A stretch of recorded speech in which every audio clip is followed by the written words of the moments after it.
Dalam Al-Quran ini ada kata-kata namanya mitsaqan ghalidha. Bahasa Indonesianya kurang lebih janji yang berat.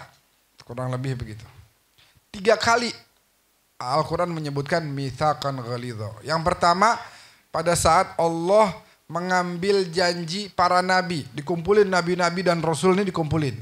Adam, Nuh, Ibrahim, semuanya, Musa, Isa, dikumpulin. Kecuali Nabi Muhammad. Dikumpulin, kata Allah, saya mau minta kalian berjanji. Janji apa ya Allah, wahai Tuhan kami? Janji untuk beriman sama Nabi Muhammad. Janji kalian harus menyokong dakwah Nabi Muhammad.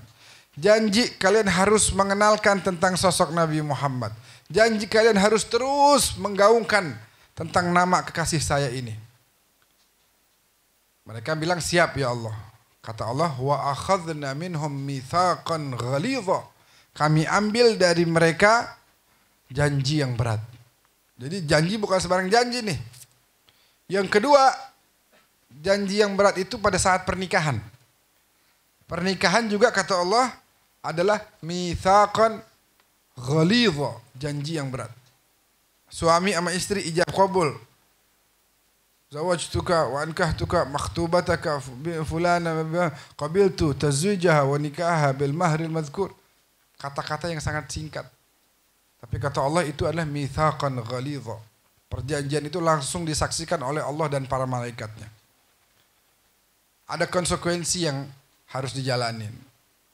Ketika menyelesaikan ijab qabul artinya setengah dari agama orang itu udah sempurna. Bayangin, setengah agamanya berarti ini kan satu hal yang besar. Akan banyak godaan iblis, syaitan untuk mempertaruhkan perjanjian nikah ini antara seorang suami dan istri. Betapa suami ketika menyebutkan saya terima nikahnya, berarti apa? Dia siap bertanggung jawab dunia akhirat, zahir wal batin terhadap si istri. Yang tadinya dia nggak kenal siapa nih orang. Bukan keluarga dia, bukan siapa-siapa dia, dengan ijab qabul menjadi orang yang harus dia pertanggungjawabkan di hadapan Allah Subhanahu wa taala. Begitu juga si istri, dia harus tahu bahwa dengan dia menikah kepada si laki-laki tadi, si laki menjadi orang yang paling layak dan paling berhak untuk dia taati, turuti, patuhi. Selama tidak ada kemaksiatan, perintah untuk bermaksiat, nggak ada itu. Apapun perintahnya, apapun bentuknya, apapun harus ditaatin. Selama bukan perintah maksiat.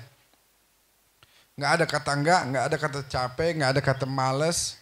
Karena ridhonya dia, si laki bakal menjadikan si istri ini dengan mudah masuk ke dalam surga. Tentu si laki juga harus tahu bahwa dia memperlakukan seorang wanita ini adalah hamba Allah yang sangat dicintai oleh Allah, umat Nabi Muhammad yang sangat disayangi oleh Nabi Muhammad, bukan berarti terus petantang-petenteng begitu.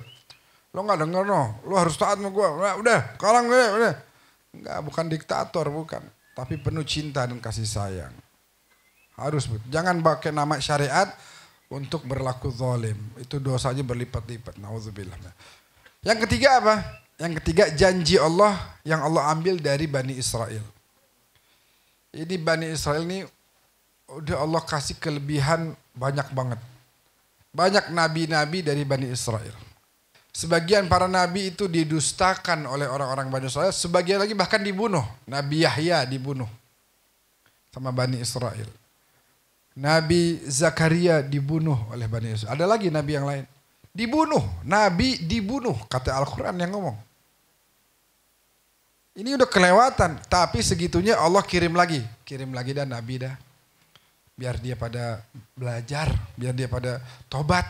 Kirim lagi nabi, maafin lagi, sampai kata Allah, ayo sekarang ambil janji. Udah kelewatan nih kalian. Sekarang ambil janji.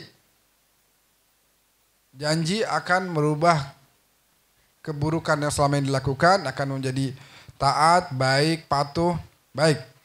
Oke, kata Allah, lagi-lagi Allah bilang ini janji mitsaqan ghalidha. Janji yang berat. 3 kali. Tuh Allah nyebutkan mitsaqan ghalidha. Dilanggar lagi sama Bani Israel. Akhirnya udah Allah bilang dah. Apa kata Allah? Wa qadayna ila bani Israel fil kitabi la tufsidunna fil ardi marratain wa la ta'lunna 'uluwan kabira. Kami tetapkan, kata Allah. Kami tetapkan untuk Bani Israel dalam kitab bahwa mereka akan terus-menerus berbuat kerusakan dan akan terus berlaku sombong. Bikin rusak, sombong. Bikin rusak, sombong. Udah bikin rusak, sombong lagi. Selalu mereka tuh merasa sebagai makhluk yang paling hebat. Makhluk yang paling mulia. Selalu mereka merasakan itu.